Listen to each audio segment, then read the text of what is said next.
Hey, I didn't see you there. Welcome to part 5 of how to plan and get ready for a trip in a safe way. This is the final episode, part 5 of the series, and this episode deals with how I ended up packing the van. Thanks for joining.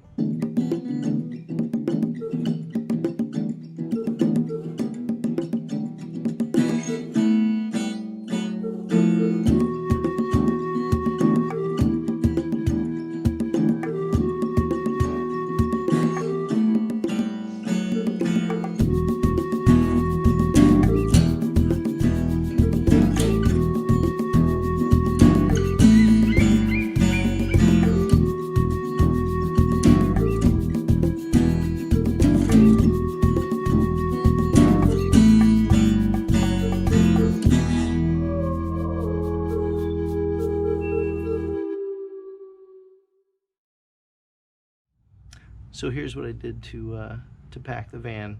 I basically wanted to make it efficient and easy to get to in terms of the items that I put in. And also, in the event of an emergency or I need tools right away, have those available. So let me show you around the garage, and then we'll take you to the inside of the cabin on wheels. So some of you are not new to the garage of the van, but basically the garage sits under the foam mattress, the bed that I have. There's the interior of the van to kind of orient you a little bit in terms of what I've done. Under this is all my kitchen supplies. This is the stove, a lot of those type of things that I'll need when I'm camping. That amounts to these two bins. I've got hiking sticks. On this end, I've got basically anything I need, including an air compressor, gasoline tank, extra tank back there, and everything from jumper cables to whatever. It's kind of a facade, this rug. Here's a extra flashlight. Under here is a light that's wired into the solar. And then in the rear, I've got my toolbox, which I've loaded up with my finest tools. I've left the ones that I don't like at home. I've got my electrical toolbox, so anything with electric, since a lot of solar runs through here. Heavier duty tools, so everything from an impact wrench that I can run off the power, camping stuff, generally everything from a sledgehammer to a hatchet to bungee cables, reflectors, a hammock. There's a portable shower, garbage bags, all kinds of things are in here. And then in this top, which I'm not going to open, but basically it's electrical plugs, wires, anything that I think I might need to grab. In this box, of course, these are the batteries. The solar controller is right here. You can see it flashing. It's all set. Some chairs, some skids in case I get stuck, and this is real important for my daughter and her fiance, an electrical cord. So when I get to the Rockies, I'll be able to blow up the queen size mattress, since they're not going to sleep in here in the van. They got a tent. Now we'll swing around the van and I'll take you inside to see how I ended up packing a lot of things in the van. And I keep it real simple. Up in the top, the attic, if you will, I am storing everything.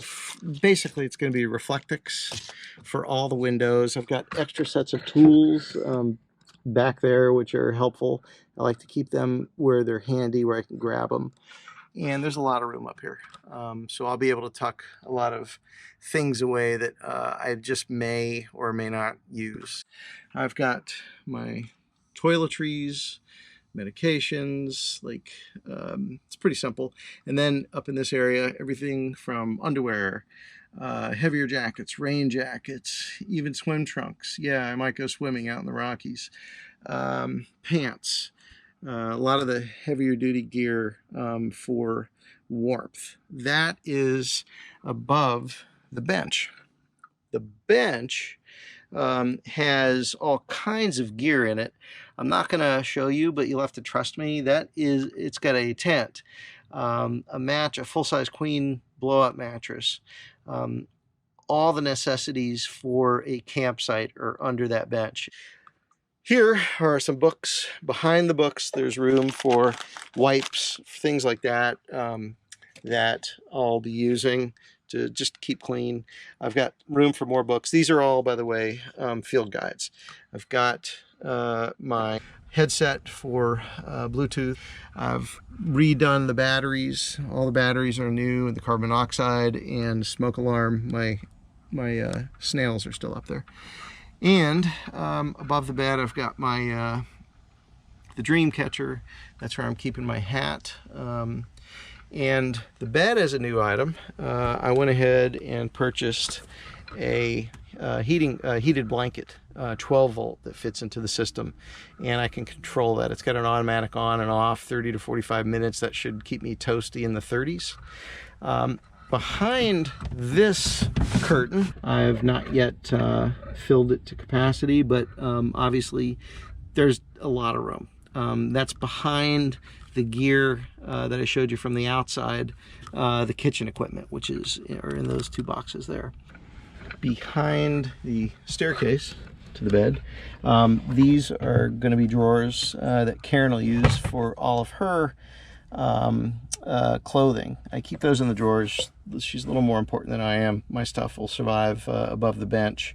And by the way, that stuff above the bench, it doesn't fall out because the design, I purposely left those rough edges. They overlap the structure of the overhead, and you tuck them in. It works pretty well. Nothing ever falls out. I did some reconfiguration in here. I'll show you that right now. So some reconfiguration. This is the cooler, I shouldn't say cooler, refrigerator, freezer. And that's sitting differently. It used to sit at a 90-degree angle where you'd open it from here and lift it. Now you open it from this area here, and it gives me a little more foot space down in here. The ladder moves out of the way, and there's plenty of room. There's storage between the bench, and I keep that kind of separated there. Above, this area is full of wipes, paper towels, there's extra toilet paper, things that I'll need, including bags, those type of things. This used to be the area I kept all my coffee supplies and coffee maker, but I've upgraded. The Keurig Cafe, so now I'll be able to not only have coffee, but I can actually make lattes, cappuccinos, you name it. I'm real happy about that. One thing when I built this was to have hot coffee in the morning in some of the locations I'm at. Above the bed, on the foot side, I guess, of the bed. Oh, I love this bed. Blankets, wool blankets, towels, and then in this area, it's harder to see, but I've got a lot of my nighttime sleeping attire to keep me warm. There is no heat per se in the van, but it does stay warmer actually than it does if this were not insulated. This area I've shown you before. This is the barrel, and I'll have maps, owner's manuals, those type of things in here. This thing is really handy, especially if I'm laying in bed and I am reading or something. I can definitely use that. It's just handy. I also keep things like bear spray right in that area. In the event somebody tries to come in, that's probably the biggest danger when I'm in the van is people. And, you know, so I keep my bear spray very close. And when I'm hiking, of course, I take it with me. But I'll have 2 cans of bear spray anyway. A couple things for you ProMaster folks that are out there. I came up with a neat idea for an old campaign sign. I painted it flat black, and I've made these covers which cover the bottom of these seats, these open seats, so you can actually, and I put them on both the front and back, so it just kind of allows for a container. It keeps things from falling out. obviously not a big scientific discovery there. It's pretty much common sense. And one more thing. Basically, my drawer is ready for more toiletries, you know, all kind of nonsense from glasses. My medical supplies are in there. It's easy to get to. And something I've really improved is this area here. This is, I'm not opening it all the way, but you see I've got my K-cups, a gallon of water, drinking water, and it fits under here. Behind this are my water tanks, my fresh water and my gray water tanks. And it's a little lever here, which you know, again, not a big scientific discovery. And I also put a latch just to be on the safe side. The Keurig, by the way, is held down with an old belt. You know, if you've seen me do this before, I like old belts. They're very handy. I don't even think that's real leather there. It's probably some synthetic leather, but it works. Anyway, that's the quick tour. So I wanted to complete part 5 and kind of give you an idea as to how I pack this thing and how it makes sense for me. Up in the cab area, I've got things that like roadside assistance type items, and like we're ready to go to Yellowstone. I hope you join us. If you don't know yet, my daughter and her boyfriend will be joining me from Central Florida to the Rocky Mountains and then Laramie. They'll be flying out, and then Karen's going to meet me in Jackson Hole, and we're going to be doing Grand Teton and Yellowstone, and then unfortunately she's got to head back home earlier than the full amount of time I'll be on the trip. So I'll be on the trip for about 8 or 9 days on my own, which I'm sorry she's not going, but it'll be a nice test for the van and me, and boondocking and everything else that comes with the van life. So thanks for joining. I do hope you subscribe. I hope that you take a moment to like the video. It's real important, and I certainly appreciate it. This is a fun hobby for me, and I hope there's some value in this van that I've built for these trips. And I'm looking forward and excited to bring you along to Yellowstone and everywhere else. Thanks again, and follow us over the next month and a half. Hopefully we're going to have some good video and provide a lot more tips on camping, van life, and also, to me, more important, the beauty that the national parks in this country has to offer.